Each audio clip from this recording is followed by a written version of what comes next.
P A F training air base Mianwali پر combing and clearance operation مکمل ہو چکا ہے۔ آئی ایس پی آر کے مطابق تمام 9 دہشت گردوں کو جہنم واصل کر دیا گیا ہے۔ پاک فضائیہ کے کسی بھی اثاثے کو نقصان نہیں پہنچا۔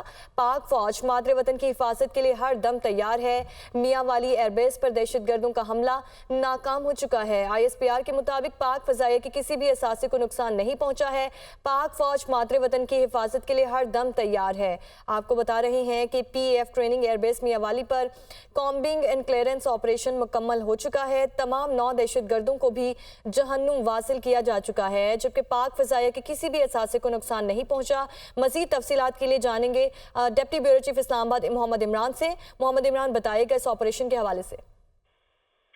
جی بالکل، صبح آج جب دہشت گردوں نے میاں والی ایئر بیس پاکستان فضائیہ کی جو ٹریننگ ایئر بیس ہے وہاں پر گھسنے کی کوشش کی تو سیکورٹی فورسز پہلے سے الرٹ تھی۔ جو 3 دہشت گردوں کو جنہوں نے داخل ہونے کی کوشش کی ان کو وہیں پہ نیوٹرلائز کیا گیا، ان کو ہلاک کر دیا گیا۔ اس کے بعد جو اندر دہشت گرد تھے 6 ان کو ایک خاص ایریے کے اندر محدود کیا گیا۔ اس محدود کرنے کے بعد جو ہے وہاں پر کلیئرنس آپریشن جو ہے وہ شروع کیا گیا، کامبنگ آپریشن شروع کیا گیا۔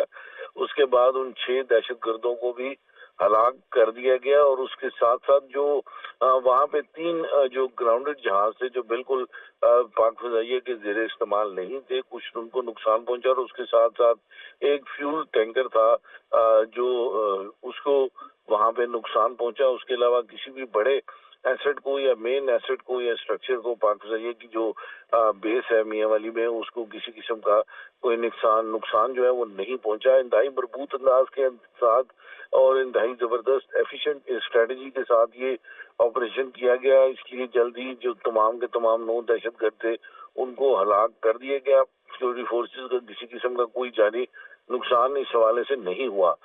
جو ابتدائی اطلاعات آ رہی ہیں اس کے مطابق اس میں انڈین جو ہے ان کی انوالومنٹ کے حوالے سے امکانات کو ظاہر کیا جا رہا ہے کہ انڈین انٹیلیجنس ایجنسی راہ اس میں ملوث ہو سکتی ہے، کہ ماضی کے اندر بھی وہ پاکستانی جو پاکستان کے ایسٹس ہیں، خصوصی طور پہ پاک فضائیہ کے ایسٹس، ان کو ٹارگٹ کرتی رہی ہے، اور اس کے جو این ڈی ایس کے پرانے جو اس کے آپریٹرز ہیں ان کے ساتھ مل کر یہ کارروائی کی جا سکتی ہے۔ اور اس میں جو ہے اس بات کا بھی امکان ظاہر کیا جا رہا ہے کہ افغان اوریجن کے جو دہشت گرد ہیں وہ اس حملے میں ملوث ہو سکتے ہیں، لیکن ابھی انویسٹیگیشن جو ہے وہ شروع کی جائے گی اس کے اندر، اور ڈیٹیل انویسٹیگیشن کی جائے گی کس انداز سے کس طرح دہشت گرد یہاں تک پہنچے اور جو ساری صورتحال ڈیولپ ہوئی اس کے اندر کیا کیا عوامل شامل تھے۔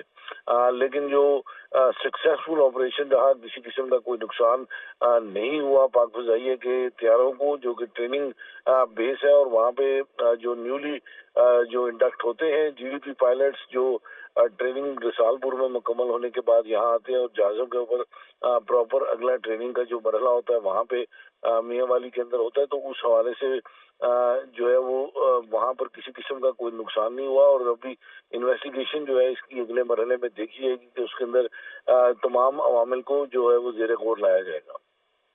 تمام عوامل کو زیر غور لایا جائے گا۔ اچھا، یہ بھی بتائے گا محمد عمران کہ یہ آپریشن پاکستان کے لیے ایک بڑی کامیابی ہے، اور جیسے آپ نے بتایا کہ افغان باشندے بھی اس میں ملوث ہو سکتے ہیں۔ جی بالکل، اس میں افغان اوریجن کے لوگوں کے شامل ہونے کو رولڈ آؤٹ نہیں کیا جا سکتا۔ جو ہماری بات ہوئی ہے وہاں پہ مختلف جو اس آپریشن کے حوالے سے جو مکمل طور پر باخبر ہیں ان سے ان کا یہ کہنا ہے کہ بھی جب انویسٹیگیشن فردر چلے گی تو بات سامنے آئے گی، لیکن یہ بات ابھی رولڈ آؤٹ نہیں کی جا سکتی کہ جو لوگ یہ دہشت گرد جو ہیں اور ان کے فیسیلیٹیٹر اور بیٹرز جو ہیں جو ان کے سہولت کار ہیں، اور وہ بھی ان میں سے جو ہے کچھ لوگ جو ہیں وہ اس حوالے سے کہ افغان اوریجن کے ہو سکتے ہیں، اور یہ بھی کہ یہ انڈیا اور این ڈی ایس کا جو سابق این ڈی ایس جو افغانستان کی انٹیلیجنس ایجنسی تھی ان کا چونکہ ماضی کے اندر بہت زیادہ گٹھ جو رہا ہے، تو اس حوالے سے بھی اس کو دیکھا جا رہا ہے کہ جو انڈین انٹیلیجنس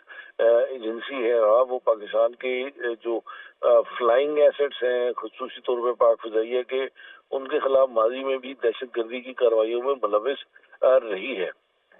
جی اچھا، یہ بھی بتائیے کہ ہمارے یہ سیکیورٹی فورسز کی بڑی کامیابی ہے، اب ماضی میں بھی اس طرح کے کامبنگ آپریشنز ہوتے رہے ہیں جس سے ملک کو بچایا گیا یہ سیکیورٹی فورسز کی جانب سے۔ जी बिल्कुल, माजी में भी कॉम्बिंग ऑपरेशंस होते रहते हैं और ये भी एक जो है बड़ा सक्सेसफुल ऑपरेशन रहा है, क्योंकि अगर हम इसकी सेंसिटिविटी का अंदाजा लगाएं तो वहाँ पे एयर बेस है और वहाँ पे पाक फ़ज़ाइया के जो है वो तैयारे मौजूद हैं, वो दीगर एसेट्स मौजूद हैं वहाँ पे मियाँ वाली एयर बेस में, जिनकी ज़ाहिर है एक अपनी कॉस्ट भी होती है। और फिर एयर बेस के अंदर अगर इस किस्म का ये कोई खुदा न खास्ता कोई बड़ा नुकसान होता है तो वो यकीनन एक मुल्क के लिए जो माशी तौर पे और उसके अलावा एक पोटेंट एयर फोर्स के हवाले से भी उसमें काफ़ी प्रॉब्लम्स पैदा होती हैं। लेकिन इस लिहाज से ये एक बहुत सक्सेसफुल ऑपरेशन रहा। माजी के अंदर कामरा के अंदर भी अटैक वगैरह हुए हैं, लेकिन आज जो ऑपरेशन किया गया है सिक्योरिटी फोर्सेस की जानिब से वो वेल कोऑर्डिनेटेड था, वेल प्लान था और इंतहाई सक्सेसफुली उसको एग्जीक्यूट किया गया है। जी, पीएफ ट्रेनिंग एयरबेस मियांवाली पर कॉम्बिंग एंड क्लियरेंस ऑपरेशन मुकम्मल कर लिया गया। आईएसपीआर के मुताबिक तमाम 9 दहशतगर्दों को जहन्नुम वासिल कर दिया गया और पाक फ़ज़ाइया के किसी भी असासे को नुकसान नहीं पहुंचा है, जबकि पाक फ़ौज मादरे वतन की हिफाजत के लिए हर दम तैयार है। आपको बता रहे हैं कि पीएफ ट्रेनिंग एयरबेस मियांवाली पर कॉम्बिंग एंड क्लियरिंग ऑपरेशन मुकम्मल हो चुका है और तमाम 9 दहशतगर्दों को जहन्नुम वासिल कर दिया गया है। आपको बता रहे हैं कि पाक फ़ज़ाइया के किसी भी असासे को नुकसान नहीं पहुंचा है।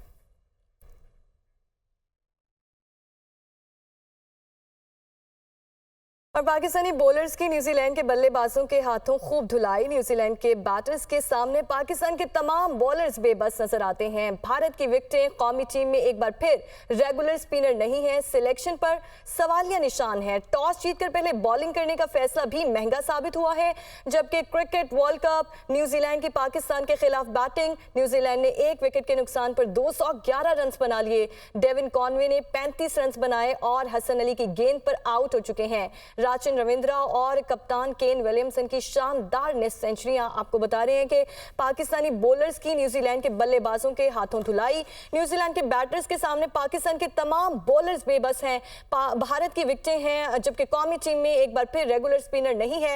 ये सिलेक्शन पर सवालिया निशान उठता है, जबकि टॉस जीतकर पहले बॉलिंग का फैसला भी महंगा साबित हुआ है। क्रिकेट वर्ल्ड कप न्यूजीलैंड की पाकिस्तान के खिलाफ बैटिंग जारी है। न्यूजीलैंड ने 1 विकेट के नुकसान पर 211 रन बना लिए हैं। पाकिस्तानी बॉलर्स की न्यूजीलैंड के बल्लेबाजों के हाथों खूब धुलाई, जबकि न्यूजीलैंड ने 1 विकेट के नुकसान पर 211 रन बना लिए। डेविन कॉनवे 35 रन बनाकर हसन अली की गेंद पर आउट हो चुके हैं। राचिन रविंद्रा और कप्तान केन विलियमसन की शानदार नेस्ट सेंचुरियां स्कोर हुई हैं। पाकिस्तानी बॉलर्स की न्यूजीलैंड के बल्लेबाजों के हाथों खूब धुलाई। न्यूजीलैंड के बैटर्स के सामने पाकिस्तान के तमाम बॉलर्स बेबस नजर आते हैं। आपको बता रहे हैं कि ये बड़ा मार्का था। पाकिस्तान और न्यूजीलैंड की टीमें मद्दे मुकाबिल हैं। उम्मीदें थी बाबर 11 से, जबकि पाकिस्तान ने आज टॉस जीतकर फील्डिंग का फैसला किया, जो उनको महंगा पड़ गया।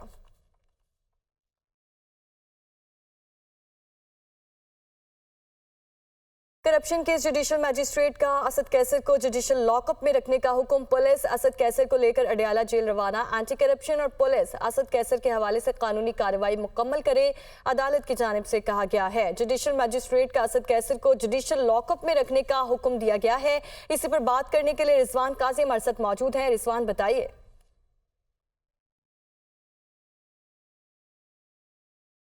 वफाकी पुलिस ने गिरफ्तार साबिक स्पीकर कौमी असम्बली असद कैसर को आज जुडिशल मजिस्ट्रेट की अदालत में पेश किया है। अदालत में पुलिस की तरफ से मौक़िफ़ इख्तियार किया गया है कि असद कैसर को KPK के एंटी करप्शन के मुकदमा में गिरफ़्तार किया है। इनको जुडिशल किया जाए ताकि एंटी करप्शन अदालत जो एंटी करप्शन हुकाम जो है वो अपना प्रोसेस मुकम्मल करके इनको लेके जा सकें।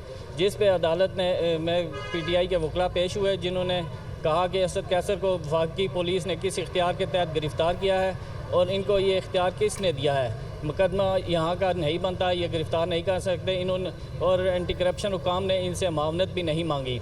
अदालत ने वकला के दलाइल सुनने के बाद अब फैसला महफूज कर लिया, जिसके बाद अदालत ने फैसला सुनाते हुए असद कैसर को लॉकअप जेल भिजवाते हुए। ठीक है रिजवान काजी, आप हमें अपडेट कर रहे थे, आपका शुक्रिया। चेयरमैन पीटीआई और बुशरा बीबी के खिलाफ मुबैना गैर शरई निकाह का केस। चेयरमैन पीटीआई के वकील शेर अफजल मरवत अदालत पेश नहीं हुए। पीटीआई मावन वकील की समाअत बगैर कार्रवाई मुलतवी करने की सदा। अदालत ने गैर शरई निकाह केस की समाअत 13 नवंबर तक मुलतवी कर दी है। आपको बता रहे हैं कि चेयरमैन पीटीआई और बुशरा बीबी के खिलाफ मुबैना गैर शरई निकाह का केस। चेयरमैन पीटीआई के वकील शेर अफजल मरवत अदालत पेश नहीं हुए, जबकि पीटीआई मावन वकील की समाअत बगैर कार्रवाई मुलतवी करने की सदा। अदालत ने गैर शरई निकाह केस की समाअत 13 नवंबर तक मुलतवी कर दी है। चेयरमैन पीटीआई और बुशरा बीबी के खिलाफ मुबैना गैर शरई निकाह का ये केस। चेयरमैन पीटीआई और बुशरा बीबी के खिलाफ मुबैना गैर शरई निकाह का केस। चेयरमैन पीटीआई के वकील शेर अफजल मरवत अदालत पेश नहीं हुए। पीटीआई मावन वकील की समाअत बगैर कार्रवाई मुलतवी करने की सदा। अदालत ने गैर शरई निकाह केस की समाअत 13 नवंबर तक मुलतवी कर दी है। आपको बता रहे हैं कि चेयरमैन पीटीआई और बुशरा बीबी के खिलाफ मुबैना गैर शरई निकाह का केस। चेयरमैन पीटीआई के वकील शेर अफजल मरवत अदालत पेश नहीं हुए, जबकि पीटीआई मावन वकील की समाअत बगैर कार्रवाई मुलतवी करने की सदा। अदालत ने गैर शरई निकाह केस की समाअत 13 नवंबर तक मुलतवी कर दी है। चेयरमैन पीटीआई और बुशरा बीबी के खिलाफ मुबैना गैर शरई निकाह का ये केस।